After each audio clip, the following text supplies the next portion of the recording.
अस्सलाम वालेकुम नाजरीन, आवाज़ न्यूज़ सां गॾु आऊं आहियां बिशारत सुमरो। संझा सैयद शामिल कंदासीं हेडलाइंस।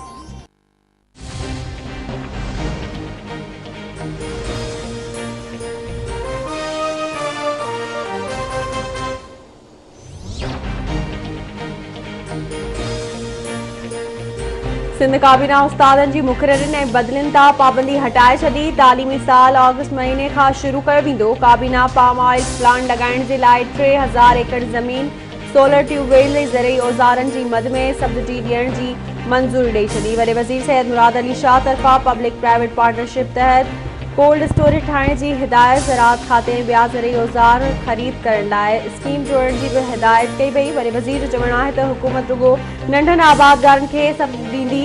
ज़रई शोबे में सोलर ट्यूबवेल जी वॾी डिमांड आहे, उन ते सब्सिडी ॾियणु घुरिजे।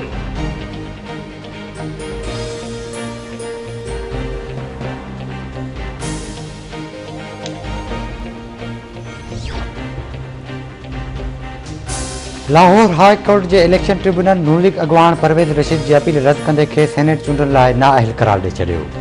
ट्रिब्यूनल नामज़दगी फॉर्म रद्द करण वारो रिटर्निंग ऑफिसर जो फ़ैसिलो बरक़रार रखियो।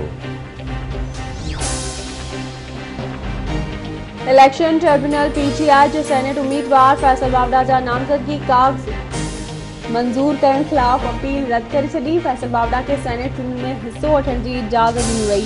इलेक्शन कमीशन फैसल बावड़ा बाबति रिटर्निंग ऑफिसर जो फ़ैसिलो दुरुस्त करार ॾिनो।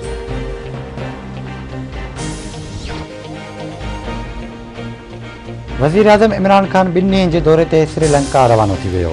इमरान खान श्रीलंकन सदर ऐं पंहिंजे हममनसब सां मुलाक़ातूं कंदो।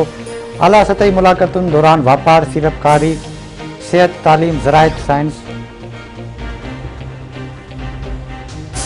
सिंध जो अॻूणो वॾो वज़ीर क़ाइम अली शाह कंदकोट में ज़मीन जी गैर क़ानूनी अलॉटमेंट बाबति नैब इंक्वायरी में सिंध हाई कोर्ट में पेश। अदालत क़ाइम अली शाह जी अबूरी ज़मानत में 6 अप्रैल ताईं वाद करे छॾी। जांच ऑफिसर खे पेश थियण जो हुकुम ॾेई छॾियो।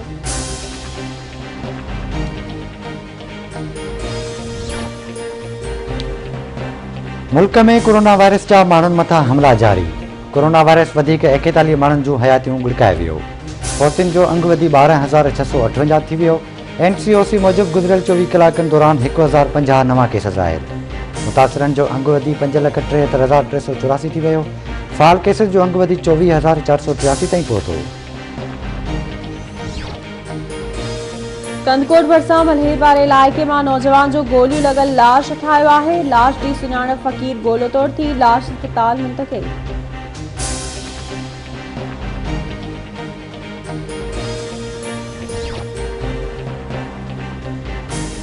लाड़काणे लॻो ओठा चौक ते ट्रालर जो मोटरसाइकिल खे टक्कर। हिकु ॼणो फौत, हिकु ज़ख़्मी। फौती जी सुञाणप वाराए वासी अता मोहम्मद छुटो तौर थी। ज़ख़्मी बहादुर छुटो खे चांडका अस्पताल मुंतक़िल कयो वियो। मेहड़ वेझो कुझु ॾींहं अॻु रोड हादसे में ज़ख़्मी थियल नीगर सुमेर अली कुंबर ज़ख़्मनि जी सट न सहंदे कराची जी अस्पताल में फौत थी वियो।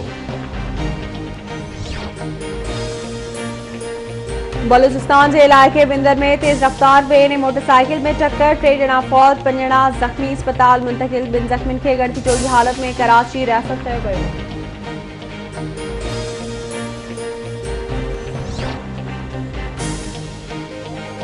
लखी गुलाम शाह वेझो ॻोठ रुस्तम मां हथियारबंद 5 ॼणनि खे मुबैना तौरु अगवा करे विया। 3 मुगवी धाड़ेलनि जे चुमे मां आज़ाद थी थाणे ते पहुता। हथियारबंद 2 मुगवियुनि खे कचे खणी विया। पुलिस जो चवणु आहे त जल्द मुगवियुनि खे बाज़ियाब कराए ॾुआरियुनि खे गिरफ़्तार कयो वेंदो।